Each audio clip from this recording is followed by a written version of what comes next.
Bueno, usted tuvo todos los detalles, naturalmente aquí en 7.3 Noticias y en TV Perú. Nuestra invitada de esta mañana es Nancy Arellano, especialista en comunicación política, precisamente. Nancy, ¿qué tal? Bienvenida. Gracias, María Jesús. Nuevamente aquí en 7.3 Noticias. Bueno, comentar un poco la presentación de cada uno de los candidatos que vimos anoche en este debate organizado por el Jurado Nacional de Elecciones. ¿Quién consideras que ha logrado manejar mejor el mensaje, digamos, al público, ¿no? Bueno, yo creo que hubo problemas para adaptarse al formato.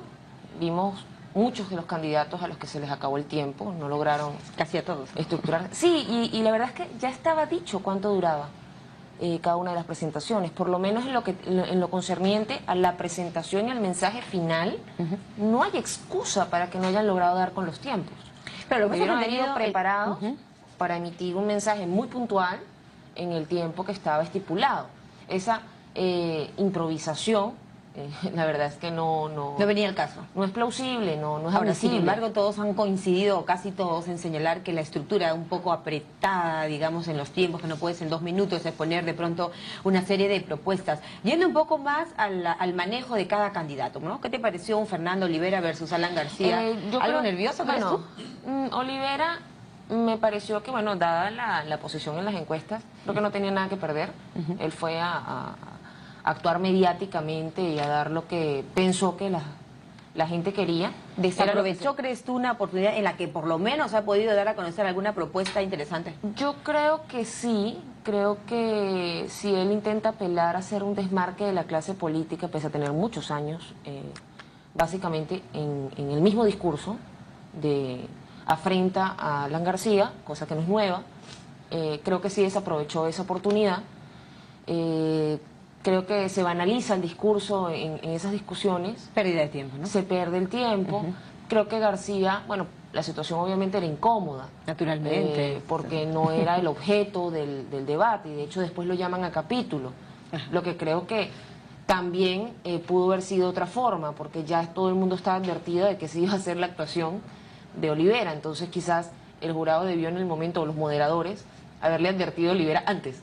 Bueno, pero entendíamos de que eso era parte ya de lo establecido, ¿no? O sea, ya sí el candidato, sobre la base de lo que se ha dicho, los acuerdos, está en acta, acuerdos unánimes, y además había una exhortación del jurado y de la clase política en sí a no ir a este tipo de mellas, de atropellos, de insultos. Pero en el caso específico de este personaje, creo que había que llamarlo a capítulo en el momento también, porque es inútil para la democracia y para el debate democrático caer en ese tipo de discusiones. Ahora, hemos visto a un candidato, el expresidente Alan García. Naturalmente para nadie es cómodo estar escuchando una serie de insultos, pero ¿cómo viste el manejo de las manos, los gestos? Claro, García intenta ignorar los comentarios de Olivera, pero obviamente estamos en un escenario de las manos las noto un poco ahí, algo tensos o nerviosas quizás. Él está intentando distraerse, ¿no? Y enfocarse en lo que tiene que enfocarse, que es presentar las propuestas. García... ¿Quién gana o quién pierde en esto? Hemos visto, te puedo decir algo, bueno, yo creo que García gana. Y García gana sencillamente porque hizo lo que tenía que hacer, que era hablar de propuestas. Específicamente respecto y no a los bajar gestos, al nivel de los insultos. Claro, respecto a los gestos, hay dos opciones. Tú puedes ignorar mirando a un lado, puedes ignorar mirando hacia arriba. Mirando hacia arriba, lo que intentó García dar un mensaje de superioridad política frente al discurso de Olivera. Creo que y las risas, mira tú, ¿no? Ahí claro, García hay una parte en la que también se ríe, y porque le resulta carnavalesca la situación.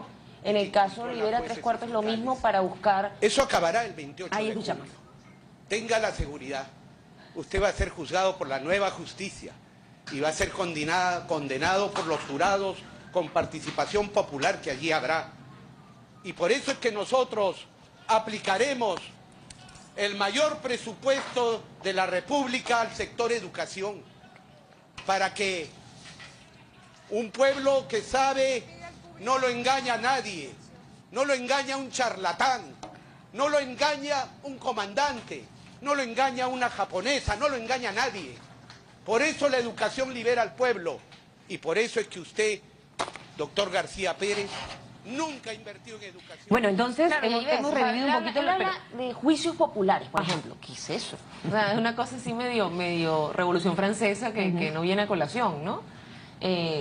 Yo creo que se fue Lo ganó una vez más, digamos, la emoción, el temperamento y probablemente a lo que nos tiene siempre acostumbrados. Con el tema de la educación, o sea, intentó tomar su intento de pero dar atacando la además a propuesta. otros candidatos, pero ¿crees tú? exacto, ¿A eso iba? él se va a educación Ajá. y enseguida ataca que si la japonesa, que si esto, que si lo Exacto, otro. o que el comandante, la japonesa, Cuando o el ese tipo de cosas, sí, ¿no? o sea, creo que es lamentable el hecho de que no haya habido un poco de, de tranquilidad, ¿no? De enfoque y de... yo creo que son actores que tienen mucho tiempo Pero no en el llega a alcanzar la escenario. dupla, ¿no? Porque al expresidente García se le ve en todo momento controlando, tratando de controlar esa situación Claro, desde el está punto de vista de no controlado responder para- igual. Claro, está controlado porque, de hecho, García ha estado en situaciones de enfrentamiento. Exacto, Yo la recuerdo, de experiencia. hecho, una suerte de puntas que se lanzaron Hugo Chávez y García en algún momento, en un foro internacional. O sea, esas situaciones son situaciones que ya han pasado en la carrera política de García. Bueno, y la Pero no en experiencia, de esta todas maneras, situación tan particular donde además tú no quieres perjudicar a quienes te están siguiendo en una campaña electoral. O sea, una campaña electoral es otro escenario. No es un escenario para hacer un ring de boxeo, mucho menos cuando tienes el tiempo contado. Creo que ya en su momento, bueno, habrá las respuestas. Ya ha habido respuestas durante toda la semana. El señor Olivera se dedicó también a hacer algunas argumentaciones y desde del APRA y... El tema es que siempre esas vocería, argumentaciones están acompañadas de algún condimento altisonante, de algún Claro, el tema son los insulto. improperios, Tú puedes, el digamos, insulto. rebatir ideas, pero no Claro. necesariamente bajar No, al el nivel, ¿no? improperio y el insulto es el que está de más. Y segundo, hacerse juez y ya determinar cuáles son los resultados del juicio, ¿no? Así es. O sea, Olivera ya dice que usted es culpable de esto, de esto, de esto, de esto y lo otro. Cuando, hasta donde entiendo, él tiene muchos años armando ese expediente y nunca ha logrado realmente hacer nada. Y hay instancias de instancias, porque nunca ha pasado nada. Y además, bueno, García lo único que le responde es lo del tema del Vaticano. Que él no va a aceptar insultos de una persona que fue y falsificó cartas, es, que ¿no? llevó las llevó cartas, al ¿no? Vaticano. Bueno, Bien. no digo que las haya falsificado él, pero que en todo caso las cartas eran falsas.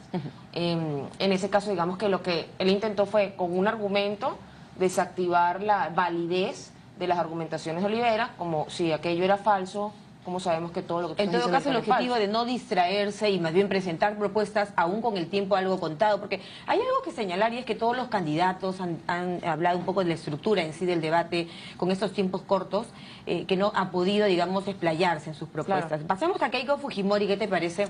Y tenemos en algún momento ya las imágenes de lo que fue su presentación Claro. anoche, ¿no? Keiko tuvo una presentación muy técnica, como bueno suelen ser sus discursos, muy altivas, una mujer que maneja muy bien la parte presentación, técnica, la 23 años de ponencia, sí, vigencia, como tal. Y ha pasado por 4 o 5 gobiernos. Y esa será el pilar fundamental también del crecimiento a futuro. Lamento que usted utilice metodologías de los políticos tradicionales. Yo esperaba que usted, un candidato nuevo en la política, sea mucho más respetuoso. Sin embargo, voy a contestar su pregunta. Tengo 40 años de vida, 20 años en política. He servido a mi patria como primera dama, como congresista de la República y hoy como presidenta de un partido. Partido que viene trabajando 6 años. Hemos caminado por todo el Perú, abriendo bases y convocando a los más jóvenes para que participen activamente en el desarrollo de nuestro país. Fuerza Popular se ha convertido en la primera fuerza política en el Congreso de la República. Somos el partido que está dirigiendo 3 regiones en estos momentos. En Y el caso tenemos del el discurso gran de Keiko Fujimori, Nancy, tú señalas, ella maneja muy bien la parte técnica. Sí, claro. La parte de Ella la apela al mirada, racional. que no necesariamente comparte, digamos, ese sentimiento o la emoción con el escenario, sino una mirada, un punto fijo. Sí, esa es una debilidad que Keiko siempre ha mantenido en el discurso. De hecho, no apela a la gente kinestésica, visual, no dibuja con su discurso, sino que siempre alude a las razones más racionales. Y eso siempre ha sido una constante. Y de hecho, hasta el recurso estratégico del compromiso que muestra es nuevamente racional. ¿Qué hizo Keiko en el cierre? Básicamente con los, no sé cuántos puntos son, pero creo que son 10 puntos específicos. Ella con esos 10 puntos lo que hizo fue ir directo a la yugular de las matrices en contra, ¿no? Si su temor es que haya un nuevo 5 de abril, no va a haber un nuevo. Si su temor es que vaya a meter a toda mi familia en ejercer el poder, mi compromiso es tal. O sea, ella intentó responder directamente a cuáles son las matrices en contra. Y es una buena tarea racional, insisto. No sé si el elector emocional antifujimorista vaya a ser convencido por un papel firmado por un fujimorista, porque Keiko Fujimori, porque estaría repitiendo, por ejemplo, este tema de la hoja de ruta, de firmar un documento, de dejar sentado en un papel algunos aspectos. Ha ocurrido, o sea, Peña Nieto lo hizo cuando, en su momento, te lo firmo, te lo cumplo. Incluso los notariaba. Lo que pasa es que se habla mucho últimamente de si tú tienes un documento, es una manera también de controlar y de fiscalizar que cumples y que no cumples, y por ende dar lugar al reclamo. ¿Estaría ella apelando a este mecanismo? Por un lado sí, pero por otro lado, digamos que dados los tipos de temores... Ahora, el voto duro de Keiko, que en las encuestas ha quedado totalmente confirmado, hay quienes dicen que tiene incluso algo más, pero ese voto duro no se mueve. ¿Qué estaría faltándole a ella en esta última semana? Hay un antifujimorismo fuerte, porque bueno, la experiencia o lo que pasó en los 90 no es fácil de superar, ¿no? Y el trabajo político que ha venido haciendo Fuerza Popular es un trabajo político pues de 5 o 6 años. ¿Se pierde un poco la esencia del mensaje, crees tú, en algo que también hemos escuchado mucho y hemos visto en las redes, ¿no? Una candidata que tiene arriba del 30% versus un candidato que no representa más, digamos, de un porcentaje bajo? ¿Cómo queda, no? ¿Cómo equipara la importancia del mensaje de ambos que no sé cómo? Ah, claro, te refieres a la Miguel dupla. Hilario. Bueno, pero es que las duplas estuvieron todas bastante particulares, casi todas fueron hechas así, parece que las hubiesen hecho así a propósito. Bueno. No hubo realmente dos candidatos de peso que se contrapusieran, o sea, Kuczynski versus Verónica Mendoza, dos modelos completamente distintos para contrastar. Pero quizás algo de rico ahí, ¿no? Porque puedes tú efectivamente ver una oposición de uno versus el otro. Pero se perdió ese debate de contraste como tal, o sea, en el espectro, porque pese a que todos intentan aludir al centro ideológico, no es menos cierto que las posturas propias de sus agrupaciones están en diferentes lugares del espectro. Así es, totalmente en extremo, ¿no? Vamos a pasar a otro candidato, ¿qué te parece? El señor Alejandro Toledo. Perú necesita volver a crecer. El crecimiento económico es un medio, no es un fin. El objetivo final es que el crecimiento permita redibujar el rostro social del Perú. Necesitamos volver a crecer a 7.5%, como se lo entregué al presidente Alan García. Pero necesitamos invertir en la mente de nuestra gente, porque ella es la que produce. Necesitamos seguridad ciudadana. No podemos crecer si no terminamos con la inseguridad. Eso significa incrementar la severidad de las penas. No podemos crecer con una corrupción en el sector público, en donde para que exista una corrupción... Sí, hay algo que he podido apreciar en la presentación del presidente Toledo, es el tema de los tiempos. Le ha costado mucho a él centrar su mensaje o redondear la idea en el tiempo. Yo siento que no pudo redondear las ideas. Segundo, aludió demasiado a la memoria del pasado. Por ejemplo, decirlo del 7.5% como yo se lo entregué a García.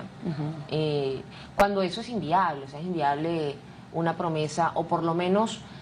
sin explicar una promesa de cómo crecer el 7.5% en una coyuntura internacional como la actual. Exacto, a eso voy. Segundo, por ejemplo, el tema de seguridad dice penas mayores. Esa es su solución. O sea, vamos a amenazar con mayores plazos en cárcel y eso se va a traducir en menos severidad y rapidez. Sí, pero el sistema de justicia, o sea, antes de poder aplicar la pena tiene que haber un buen sistema policial y tiene que haber que capture primero y después tiene que haber un sistema... una policía, perdón, que capture y un sistema judicial que después procese. Y ahí hay dos debilidades que hay que fortalecer antes de poder llegar tan siquiera al tema de las penas. Es uno de los que ha criticado más, creo yo, los tiempos y la estructura del debate, ¿no? Yo creo que le costó mucho, le cuesta mucho desmarcarse de la política tradicional, muy discursiva, enunciativa. ¿La generalidad? Sí, yo creo que hubo mucha generalidad, por eso te digo que hablar de 7.5%, hablar de invertir en la mente, darle una cara social al crecimiento económico, etcétera, son mensajes que muy difusos. Posiblemente está anquilosado en lo que fue su gestión y no mira un poco más... Siempre aludiendo al pasado, y creo que estos son ya otros tiempos, han pasado ya más de 10 años. Más aún en un contexto mundial como el que estamos viviendo, donde hay muchos retos y la agrupación no está fortalecida. ¿Su pareja, la dupla? Bueno, en el caso de Mendoza, creo que Mendoza también es un poco gaseoso en su discurso, no respondió específicamente en el tema económico. ¿No hubo alguna cosa nueva que haya anunciado Verónica Mendoza? Ayer la escuchamos. Bueno, vamos a verlo, ¿te parece? Claro. A ver. Es una decisión importante. O seguimos teniendo gobiernos al servicio de unos pocos y de sus privilegios, o tenemos por fin un gobierno al servicio de la gente. Si contamos con tu apoyo, seremos un gobierno de la gente. Queremos que los sueldos alcancen, que tu familia tenga lo que necesita y no abusen de ella. Y claro que se puede, sí se puede. Lo primero es acabar con la corrupción, esa que nos roba dinero, que nos roba oportunidades, que nos roba la posibilidad de tener más escuelas y más hospitales. ¿Cómo sería hoy el Perú si pudiéramos recuperar o no se hubieran perdido los 6.000 millones de dólares que, según el Consejo de Defensa Jurídica del Estado, desaparecieron durante el fujimorismo? ¿Cuántas obras podríamos hacer hoy con los más de 1.700 millones de soles que el actual gobierno le ha rebajado en impuesto a la renta por gusto a las grandes empresas? Bien. Para nosotros la prioridad es la gente. Apela y quiero contarte a cosas deseables, como en efecto es el crecimiento, como en efecto es un Perú para todos, derechos para todos, el tema de la si minería es posible, pero por otro lado dice el tema de los impuestos, es decir, los ricos son los que se llevaron parte del ingreso con el que se pudo haber hecho obras sociales, etcétera, etcétera, etcétera. Por otro lado, alude al tema de la corrupción, pero el tema es cómo combates la corrupción y cómo sabemos que una agrupación, que como agrupación política, nunca ha estado en gobierno, en efecto no es corrupta. O sea, la única forma en que sepamos de que las agrupaciones son o no son corruptas es que estén en el poder. De resto es una apuesta. Claro. Y es una apuesta donde tú empiezas a validar de dónde vienen los integrantes de la agrupación, porque las agrupaciones nuevas no vienen de Marte, vienen del Perú y vienen de otras agrupaciones. Entonces, y muy posiblemente el papel de Verónica Mendoza también va por el lado de recordar siempre un tema del pasado. Pero claro, también pero 20 mucho la años, o sea, emocionalidad. habla de lo que se llamó el fujimorismo. Han pasado 16 años desde que salió el fujimorismo. ¿Qué ha pasado durante 16 años? Esa es la gran pregunta. ¿Y cuáles son sus críticas al sistema puntualmente ahorita? Ahora, es una candidata que alguien recordaba ayer en algún programa, por ejemplo, que ella es una congresista, ¿no es cierto? Antes que nada, ella es una congresista y bueno, es candidata, y es una candidata joven de 35 años. ¿Cómo has visto que se maneja en público, en el recorrido en general? Yo creo que para ayer ser una ante el candidata debate tan joven, no se ve jovial. Para ser una candidata tan joven, su discurso no es dinámico. Para ser una candidata tan joven... ¿Hay algo de resentimiento en ese discurso, crees tú? Mira, yo creo que el tema de aludir a lo que nos robaron, lo que se quitaron, o sea, como los libros de autoayuda de quién se llevó mi queso, es una falta de responsabilización de la gestión pública. Es decir, dentro del Congreso se cumple la labor de fiscalización, ¿verdad? Esta señora ha sido congresista. ¿Dónde están los resultados de su labor de fiscalización? ¿Dónde están las debilidades que ella ha visto los últimos 5 años puntualmente en las comisiones de las que ha sido partícipe?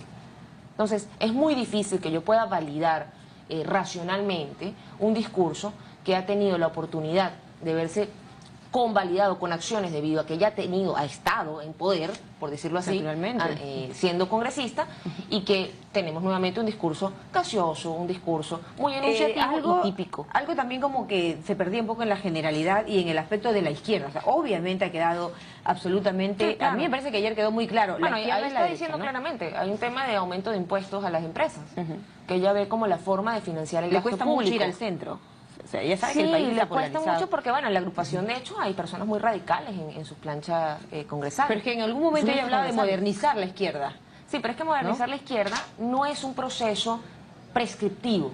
Yo no puedo, como líder de izquierda, si quiero modernizar realmente a la izquierda, decir que la pequeña cúpula será la vanguardia de una nueva izquierda, porque ese fue el mismo razonamiento de los bolcheviques.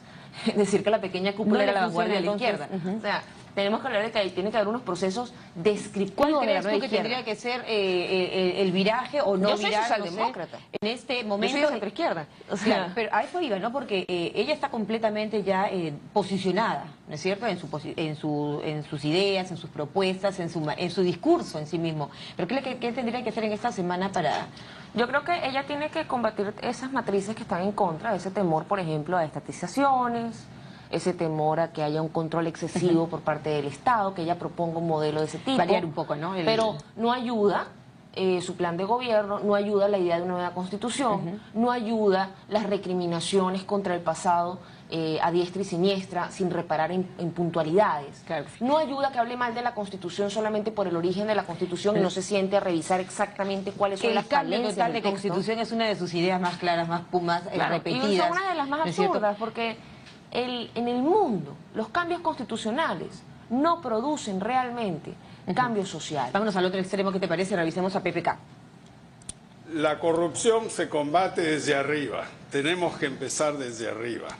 Necesitamos una carrera administrativa competente por concurso donde se aliente a los jóvenes a entrar a la administración pública. Y debemos luchar contra las fuerzas oscuras, las maniobras de la corrupción, la falta de transparencia que vemos todos los días en discusiones en los diarios. En la economía tenemos que motivar a la pequeña empresa.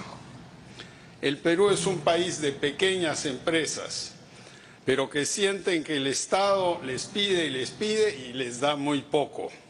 De ahí nace la informalidad. Yo he visto ayer a PPK diferente, francamente. No sé tú cómo lo has apreciado, su desenvolvimiento. El tema de leer, por ejemplo, ¿cuánto le suma o le resta a un candidato? Yo creo que, bueno, tiene experiencia, por ¿no? radio no se notó. De hecho, yo bueno, lo comentaba. Yo lo comentaba y la gente en las redes decía, ay, por radio no se notó. Los ojos. Pero en televisión sí creo que le resta porque no se ve un político pues asentado en sus posturas, suficientemente digeridas, sino que tuvo que preparar el discurso. Bien pudo haber sido el tema del tiempo, y por eso preparó el discurso. Pero creo que no fue tan contundente como pudo haber sido o como debió haber sido, dado que su posicionamiento según las encuestas. ¿Es por el tiempo que se le ve algo rígido? Porque en las calles tú ves a un Pedro Pablo más rígido, divaga un poco con la mirada. Creo que eso... Y segundo, nuevamente fue muy racional. PPK, igual que Keiko, son muy técnicos muchas veces en sus discursos. Este es un discurso técnico. Hablar, por ejemplo, de carrera en la carrera pública, ir por un nuevo modelo, fue lo que en su momento prometió la ley Servir, por ejemplo. Entonces, ¿hasta qué punto eso realmente va a sumarle a nivel discursivo? Creo que tenía que haber aterrizado en cosas más puntuales que atendieran a las necesidades quizá más cotidianas. agilidad también en el discurso, porque para el tiempo que han tenido... PPK no ha sido muy ágil en el discurso. En realidad no es ágil, ¿no? Ha logrado ser ágil en su discurso cuando ha insultado, cosa que no ha sido muy positiva tampoco. Pero creo que lo hizo por eso. Demasiado Yo creo que fue técnicos. un consejo de asesores. Así es. Cuando le dijeron que arreciara el discurso y atacara a otro, para que no se viera como el señor que siempre se está riendo, ¿no? O que siempre está recibiendo Claro, los ataques y no riéndose. responde, ¿no? Pero creo que, indudablemente, si hablamos el fondo, o sea, Pero si él hizo dejamos lo que de hizo, lado la acuérdate, forma, cuando respondió y se le vio la otra cara. claro, ¿verdad? por eso digo que Eso- si nos vamos al fondo, si nos alejamos de la forma un momento, creo que también estuvo entre los mejores a nivel de fondo. Perfecto, el día de ayer. El día de ayer. Muy técnico, sin embargo. Muy técnico Le porque pasó, le creo faltó que un poquito esta es de- una oportunidad de audiencia amplia. Creo que el debate es una A todo el oportunidad, país, ¿no? todo lo ve. Así O es. sea, no lo ve nada más un grupo. Alfredo Barnechea, Nancy, fíjate, en estos días ha recibido una serie de críticas y Pido temas. disculpas. Ha pedido disculpas, evidentemente. Vamos a ver qué tal les fue ayer. La minería en Cajamarca, que ha sido siempre una columna vertebral de la economía del Perú.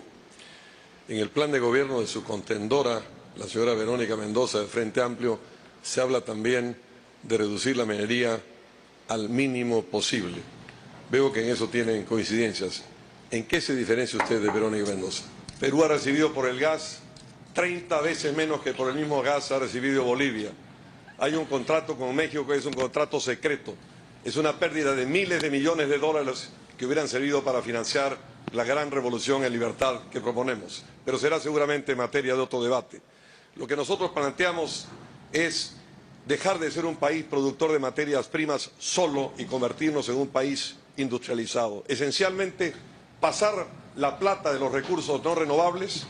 Cuando se saca una tonelada de piedra de los cerros, nunca más vuelve a los cerros, y pasar a los sectores constantemente renovables, que son la infraestructura y que son la educación.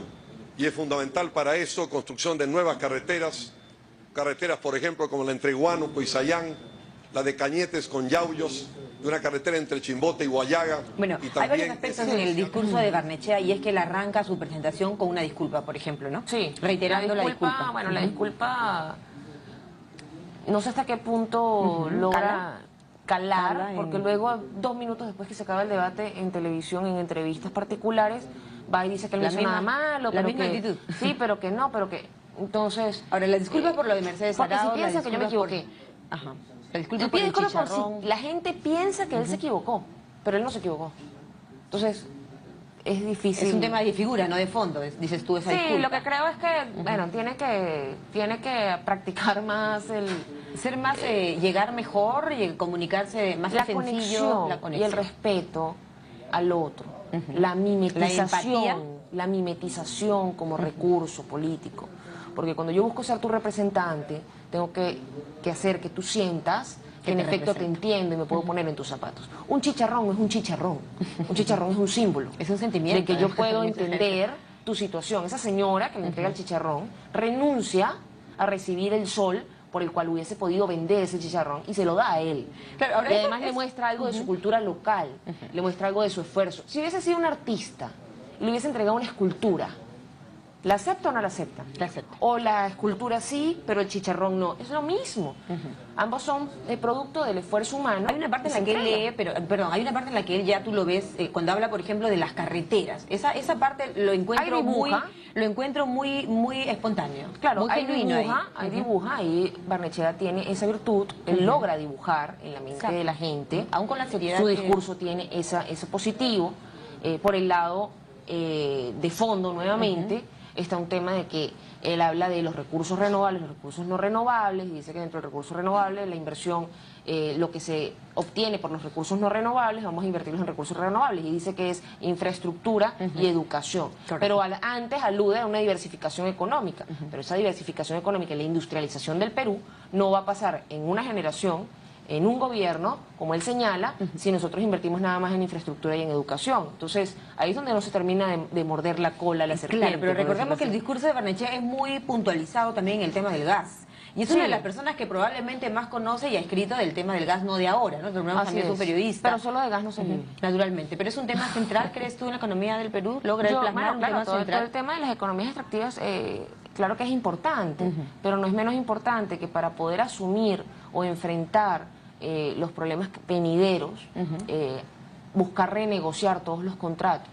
buscar, digamos que ahuyentar un poco a las empresas que actualmente vienen laborando en el Perú. Sin embargo, no es creo que precisamente el momento para hacer eso. Nancy, ¿crees tú que para el peruano eso lo sabe PPK. Hablarle del estamos seguros, hablar del tema, de un tema tan sensible como es el Perú, país minero, país extractivo, país del gas, ¿por qué no decirlo? ¿No es cierto? El gas es un tema que han abordado en muchas campañas, muchos candidatos, y algunos incluso con éxito. Se había prometido, exacto, el tema de los precios. También hay, PPK hablaba también del balón, del gas a 12 soles, no el balón, el gas. El gas, así es. Ya es un poco más en la nebulosa. Claro, el tema es que hay discursos que se agotan. El gas estuvo también en la campaña pasada, así es. En el tapete, y hay discursos que yo creo que se agotan. Perfecto.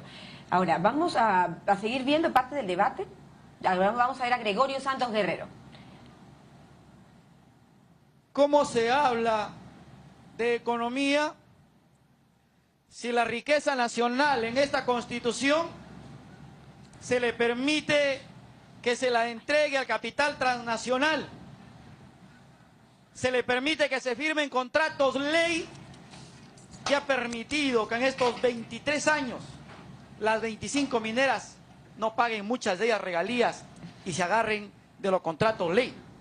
Tenemos que terminar con los contratos ley. Esta Constitución que permite amarrar, atar al Estado peruano para que no pueda tener una empresa, porque los que la critican viven del pasado. Esta Constitución fraudulenta... Bueno, la figura antisistema de Gregorio Santos, una vez más, y el tema de propuestas ausentes. Sí, porque el tema es la crítica, es el cambio a todo, es también típico de la izquierda. Fernando Rivera me decías, Nancy no tenía nada que perder acá. Y pues igual, no tiene nada que perder, y además el tema es que es el típico discurso, insisto, destructor y no constructor. El tema con las alusiones a destruir al sistema para implantar algo nuevo, pero no sabemos lo que vamos a implantar, no precisamente resuelve los problemas cotidianos, y en el camino, por el contrario, se pierde a muchas personas. Y además es el tema del locus de control externo. ¿El problema cuál es? La culpa es de otro. ¿El problema cuál es? Los capitales internacionales, las empresas, los contratos ley, hay que acabar los contratos ley porque el Estado peruano... Y nuevamente el tema de la minería. Pero ¿no? hay un tema de procesos, de fiscalización, de procedimientos, de cómo está diseñado el sistema, de cuáles son los indicadores, la pertinencia, o sea, por Dios. En un proceso electoral, Nancy, para la salud de la democracia, es muy importante la presencia de Gregorio Santos en este debate. ¿Crees tú? Mira, yo creo que es particular debido al hecho de que este señor pues está privado de libertad, con prisión preventiva, pero no sé hasta qué punto, justamente por todo lo que ha ocurrido, el enrarecimiento del proceso con el tema del jurado, las exclusiones, las tachas, etcétera, esta vez, de hecho, él va presencialmente. Cuando en el CADE él participó fue telefónicamente. Entonces, se da un cambio así como intentando suavizar el ambiente, pero yo creo que hay procesos que tienen que culminarse antes de hablar de los derechos políticos y de los derechos ciudadanos. Cuando la reputación de una persona está en entredicho, no sé hasta qué punto sea realmente... La pregunta que le hace, por ejemplo, Barnechea, ¿no? ¿Cuál es la diferencia entre Verónica Mendoza y usted? La respuesta, él empieza esa respuesta de manera muy categórica con su nombre, pero en realidad a nivel ya de propuestas y de exposición de ideas ayer... No, bueno, ojo, creo que el Frente Amplio tiene una mejor estructuración de su programa de gobierno, tiene mejores intelectuales de izquierda, en la elaboración de sus puntos programáticos, y ha logrado articular un discurso mucho más organizado. Gregorio Santos tenía la Constitución en la mano, ¿no? Recordemos. Sí. Pero estaba prohibido. Claro, ¿no? el tema, no, Gregorio Santos es más emocional, es un personaje mucho más local. Bueno, y es entendible que sea más emotivo el tema porque es una persona privada de su víctima libertad, ¿no? del sistema, y así se ha buscado vender, por eso Así quiere es. destruir el sistema. Antisistema total. Vamos a ver a Miguel Hilario, ¿no? Brevemente, de Progresando a Perú. En su hoja de vida pareciera que tiene poca experiencia laboral, y su experiencia política también incluye el haber sido primera dama, según algunos estudios, como el más corrupto de la historia del Perú y del mundo. ¿Por qué los peruanos deben confiar y votar por ti? Promoveremos el crecimiento económico de la siguiente manera. Reactivaremos la inversión minera con dos condiciones: que las comunidades sean accionistas, respeto a los derechos humanos y medio ambiente. Atraeremos a 10 millones de turistas al año, promocionando nuevos destinos turísticos. Impulsaremos la agricultura orgánica en alianza con las comunidades nativas y campesinas. Invertiremos en infraestructura de transporte, servicio de agua y desagüe para todas las comunidades en el Perú. Combatiremos la corrupción que roba el desarrollo. Sí, bueno, las propuestas son primero muy generales, segundo, bueno, infraestructura y agua para todos en el Perú. Son promesas que en cuánto tiempo, cuántas por año, de qué estamos hablando, ¿no? Segundo, bueno, le ataca directamente a Keiko, y de hecho ni siquiera le habla de usted, sino que además se va al piteo. La diferencia entre el ti y el usted, ¿qué nos deja? ¿Qué nos dice? Bueno, yo creo que él está intentando mostrar que él está en una postura moral por encima de Keiko Fujimori, y por eso... Pero creo que por el contrario, pero creo que el efecto es el contrario. Creo que el efecto es el contrario, porque choca al oído inmediatamente, y porque se supone que están en igualdad de condiciones y de respeto, y de respeto. Segundo, el hecho de que... Pero logra incomodar, los gestos de Keiko ahí se ven claramente incomodar, pero porque claro, la afrenta directa siempre va a incomodar, y mucho más porque en el caso específico de Keiko Fujimori, ella viene estando pues en cierto estatus político desde muy joven, al ser primera dama, etcétera. Entonces también es difícil cuando nosotros hablamos del tema laboral, en el caso específico de Keiko Fujimori, cuáles pueden ser las expectativas. Realmente es viable pensar que la hija del presidente iba a trabajar en ¿dónde? Si estaba involucrada en qué hacer político, cuál era el destino, qué es lo coherente. ¿Por qué la política no es un trabajo? Eso es una cosa que yo siempre me pregunto, ¿no? Hay posgrados en política, hay estudios de pregrado en política, hay especializaciones en política, etcétera, pero pareciera que trabajar en política no es un trabajo. Pero es que eso es el resultado también de cómo se ha hecho política en el Perú, ¿no? Pero hay un tema ahí de discusión, hay un tema ahí que es importante que nos repensemos, ¿no? Porque el conocimiento que tiene que tener la persona que vaya a ocupar la primera magistratura tiene que ser un conocimiento multidisciplinario en diversas áreas. Pero ahí volvemos a lo mismo, porque fíjate, algo que se le señala en el caso de Keiko es que probablemente siempre tenga que leer un libreto, siempre tenga que leer un documento, y es por eso quizá el hecho de que ella cuando da las declaraciones a la prensa, no mira a los ojos, está siempre más como enfrascada o demasiado concentrada en un discurso previo, ¿no? No, yo creo que, ojo, más allá, hay debilidades, por un lado, en el discurso, que puede haberlas en alguien que haya estado en el ruedo político mucho tiempo o no, pero las hay en este caso. Por otro lado, hay unas debilidades de estructuración de partido, en el sentido de que desde Cambio 90 hasta Fuerza Popular ha habido muchas mutaciones, muchos cambios, decisiones, etcétera. Y creo que hay un trabajo político todavía pendiente para que se fortalezca como opción en el espectro. Ahora, los candidatos... Y tercero, superar, obviamente, todo lo que ocurrió en los años 90, de los excesos, etcétera. Creo que como ella ha sido protagonista en su momento, además de lo que pasó, porque ocupó la posición de primera dama, tan joven, es muy difícil que ella pueda lograr superar ese tipo de acusaciones sin sangre en la cara, como dicen. Vamos a ver Ángelo Flores Arauz del Partido Orden. Uno, corrupción. ¿Qué pretendemos? Que no haya más el tema de la inmunidad parlamentaria que se ha convertido en impunidad. El famoso torongo no comió torongo. Dos, la sanción adicional a la carcelería de lo que se llama inhabilitación tiene que ser de por vida. Tres, en gran corrupción, ni más beneficios penitenciarios, sino cadena perpetua. Cuatro, empresas que tengan anticuchos en su país o en otros países no podrán ser postores en licitaciones ni en concursos. En economía, dar facilidades plenas, sobre todo a los pequeños empresarios que quieran formalizarse. Realmente muchas cosas se pueden decir como complemento al tema de la corrupción, pero una de las más importantes es empoderar a la Contraloría. Hay miles de unidades ejecutoras, hay más o menos 2.000 municipios y la Contraloría solo puede dedicarse a más o menos 700, 750. Entre los municipios, 1.800 más o menos distritales y cerca de 200 provinciales. Si no se empodera la Contraloría y si no se dan los recursos, siempre tendremos el famoso dicho, en caja abierta el justo peca. Y no queremos que haya justos que pecan. Tenemos que pensar en un Perú del primer mundo, decía, ¿no? Una de las propuestas de Ángelo Flores Arauz. Es un perfil muy conservador, absolutamente conservador. Eso lo dejó saber. Además, es un personaje muy llano, logra un discurso muy plano, logra además sentirse sincero, es la verdad. Y creo que Antero es el tipo de candidato que uno puede gustarle o no, pero la decisión que tome respecto a él es una decisión que sientes que es real, que no hay nada escondido. Creo que... ¿Podríamos decir más espontáneo? Creo que es el que menos maquillaje usa de todos los candidatos. Eso no es suficiente para ganar la presidencia, porque estamos en otros tiempos. Insisto que Antero suele ser el señor Antero Flores suele ser muy conservador. Es que es un político tradicional. Este fue una dupla interesante, porque fue casi una dupla de ministro-ministro.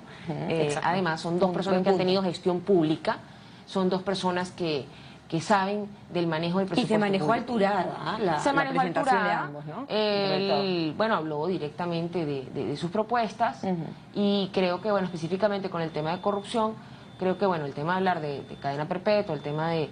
Son propuestas bastante radicales. Sin embargo, yo lo vi en todo momento, en esta dupla, por ejemplo, insisto, a Pedro Pablo Kuczynski muy tenso, un poco esperando en qué momento viene la puya, o quizá esa era la parte en la que los candidatos han mostrado la tensión, todos estaban en tensión en ese sentido, y además, bueno, en el caso de Kuczynski está a un paso, ¿no? A un paso. Creo que también esa tensión mayor. Keiko está tranquila buscando que no despertar demonios por allí para no verse afectada, pero está más bien a la defensiva. En cambio, Kuczynski está en una postura donde tiene que estar a la defensiva y a la ofensiva, porque tiene que asegurarse entrar en la segunda vuelta. Antero Flores, igual que el resto de los otros candidatos que hemos conversado, están en las menores posiciones, no tienen nada que perder. La política de Antero Flores Arauz, o la presentación que ha tenido ayer, digamos, anoche, ha mantenido la figura que él tiene versus PPK, pero en relación a ser el representante de una política tradicional, conservadora, de un político muy cuajado, además. Sí, no, yo creo que, bueno, la aspiración, honestamente, que puede tener orden, es a lograr unas cuantas curul, y ser justamente un factor molesto en el buen sentido dentro del Congreso y ejercer realmente la función de fiscalización. Al menos eso es lo que yo esperaría. De una oposición democrática, y ¿no? que, como ellos han dicho. Claro, y que además el señor Antero Flores asuma dentro de su partido pues la cabeza, el liderazgo propio de representación, ¿no? En este creo partido. que eso es importante. Creo que de aquí a los próximos 5 años, estando las cosas como están, vamos a poder ver o perfilar si realmente hay un cambio político o no en el Perú, porque todos han venido hablando del cambio político, todos han venido hablando de la necesidad de mejorar el sistema, de cambiar, de incidir, de fiscalizar, que la corrupción, que... Y abordar el tema de la va a pasar? Constitución, por ejemplo, que es parte de ello, ¿no? Según lo que han Sí, estipulado pero los yo creo que hay candidatos. que hablar en torno a enmiendas, por ejemplo, si hay cosas, hay ciertamente ciertas trabas. Yo creo que eso también Santos, por ejemplo, hablaba de las empresas estatales. Así es. Yo creo que el tema de las empresas estatales puede ser un tema a discutir. La participación del Estado como dinamizador de la economía ciertamente puede ser importante, pero ¿en qué términos para no hacer que se ralentice más bien la economía por un exceso de intervencionismo estatal? Lograr esa justa medida tiene que ser producto de un consenso realmente reposado, técnico, deslastrado de emociones en el Congreso y con el concurso obviamente de las fuerzas populares. Ahora, pero yo iría de la mano, Nancy, creo yo, con la naturaleza del elector peruano. El elector peruano es muy emocional, tú me lo has dicho siempre acá, y muchas veces Así es. recordemos que el elector peruano el mismo día, Es esta emocional, pero semana es absolutamente... tienes un elector, 30% que está con Keiko más o menos, hay un 22% de ese 30% que es un voto duro. Keiko no ha logrado superar su antivoto, no ha logrado realmente repuntar en ese sentido, y después tenemos a PPK, tenemos a García, tenemos a Barnechea, que son los otros que tienen las opciones. Verónica Mendoza. Ahora, en la perspectiva muy personal, yo no creo en las encuestas como están. Creo que no sé qué ocurre allí, pero no me hace sentido. Bueno, el candidato de Toledo ha sido bien claro en decir que las encuestas están manejadas concretamente, que están sí, ha habido denuncias, pero distorsionadas. como no tengo pruebas de ello, no puedo acusar, pero como analista lo que sí puedo ver es que me parece muy difícil. Uno, que ¿Quién García tiene mayor antivoto, Keiko o Alan? Yo creo que Keiko. ¿Y voto escondido? Me cuesta pensar que siempre se ha dicho que el primer gobierno de García fue muy malo. Pese a ello, García logra llegar al poder. Es más, cuando se somete por primera vez a una elección en el 2000, él logra un buen porcentaje. Y en pocos días. Teniendo la memoria única del gobierno de los 80. Ahora, me cuesta pensar... Y en muy pocos días, recuérdate, un poco tramo. Y me cuesta pensar que en el 2016, con la memoria de un segundo gobierno que sí tuvo resultados positivos, que tuvo unos programas sociales... Tenga tampoco porcentaje. Por ejemplo, el programa Construyendo Perú tuvo casi 1 millón de personas involucradas. Es lo que él ha dicho 804.000, o sea... que tiene su propia encuesta, ¿no es cierto? Claro, me cuesta pensar que eso es cierto. Pienso que hay mucho voto escondido, pienso que hay mucho antiaprismo también, y por esa razón a mucha gente le da vergüenza decir que es aprista, pero a la hora de las urnas la gente va a votar por quien quiera votar. El voto es secreto. Entonces, ahora, PPK, lo que es PPK y García, esa es mi opinión personal, no Verónica Mendoza, son los que tienen real opción a pasar a segunda vuelta. García y PPK. Creo que Barnechea y Mendoza... Ha ido bajando Barnechea en estos últimos días, ¿no? Claro, es que por eso te digo, porque el chicharrón no es chicharrón, el chicharrón es un símbolo. Y en el caso de Verónica Mendoza no ha logrado deslastrarse de las matrices que la ligan a ciertos movimientos oscuros a nivel financiero dentro del Partido Nacionalista, no ha logrado deslastrarse de esa visión de izquierda chavista, no ha logrado deslastrarse. Entonces hay ciertos temores y lo que dice están allí. Bueno, porque no lo ha logrado porque las declaraciones no han sido directas y porque no se ha preconfigurado lo que es esa izquierda moderna. Una izquierda moderna no nace en un momento electoral, nace en un escenario político. No son las elecciones. Ahora, queda esto como un rótulo o un título bastante interesante, pero es lo que te decía antes, ella hablaba de modernizar la izquierda, pero no lo ves. El congreso que vamos a tener va a ser un congreso muy complicado, que puede entenderse como un congreso muy fragmentario o como un congreso profundamente democrático. Ahora, la primera Ese es el reto, construir un congreso profundamente democrático donde podamos tener discusiones alturadas desde distintas perspectivas y que se logren los consensos. El llamado será eso. bueno, no sería el primer Congreso que tenga que apelar al consenso, a ceder a un poco, con mucha muñeca. No, y hoy día con las tecnologías, porque no tenemos una mayoría mayoría en el Congreso, la definimos este domingo. Pero en las primera mayorías vuelta en el Congreso y las mayorías coordinadas con el Ejecutivo no son saludables. Yo no sé por qué la gente piensa que eso es saludable. El Congreso está para hacer contrapeso, para fiscalizar, para limitar al Poder Ejecutivo. Pero ya vemos no que está el para Congreso... ser el secretario del Ejecutivo. Sin embargo, va a ser muy difícil este Congreso. Vemos que más o menos un promedio de 60 curules tendrá Fuerza Popular. Pareciera que va a ser así. No llega a ser mayoría, pero por lo menos es el partido que reuniría mayor número de congresistas. Imagínate tú en una segunda vuelta, ¿cómo ves un escenario Keiko y Verónica Mendoza? En cuanto a polarización. Bueno, sería un escenario absolutamente polarizante, absolutamente polarizante. Creo que las experiencias latinoamericanas, donde se ha venido pendulando, podría plantear ese eventual escenario. Yo particularmente no creo que sea el escenario más viable, pero bueno, tampoco puedo decidir por los 30 millones de peruanos. Cada quien después termina. ¿Crees tú que es saludable que estemos hablando? Pero creo que la polarización en ese sentido nunca es positiva. No, y no es positiva. No es positiva porque nos vamos a términos emocionales y la gente termina asociando el tema de derecha-izquierda con quién le roba a quién. Imagínate un país Entonces dividido. allí viene el problema. Bueno, y Venezuela es ese caso. Sí, en Venezuela tenemos un ejecutivo que se dice de izquierda y tenemos un legislativo que se dice de centro-izquierda. Pero ya y vemos técnicamente son de izquierda los dos, pero este llama al otro de derecha y este llama... Recordar Venezuela y nos recuerda a otros temas también, claro, ¿no? Bueno. Y no deberíamos repetir esas experiencias porque, bueno, como dice el dicho, cuando ves las barbas de tu vecino arder, por las tuyas en remojo. Veremos qué pasa en estos días. Quedan muy pocos días y cómo se van desenvolviendo también. Ya vienen los cierres de campaña, los mítines y en todo caso el poco tiempo que queda para exposición de ideas, que no es precisamente lo que hemos tenido en esta campaña. Pero sí hay que revisar claramente y ejercer nuestro derecho principal, que es a elegir. Y elegir implica tomarnos una hora, 2 horitas esta semana para meternos en internet o comprar la prensa o ir a un café y tomar la prensa que está gratuita en el sitio e intentar comparar, ver e intentar hacer un voto que sí sea de corazón, pero que también sea de conciencia, porque es la única forma en la que podamos construir país, y el país se hace todos los días, no nada más en elecciones. En elecciones. Muchas gracias a nuestra invitada Nancy Arellano, especialista en comunicación política, hablándonos de las conclusiones que dejó este debate de anoche. Vamos a la pausa, venimos con más.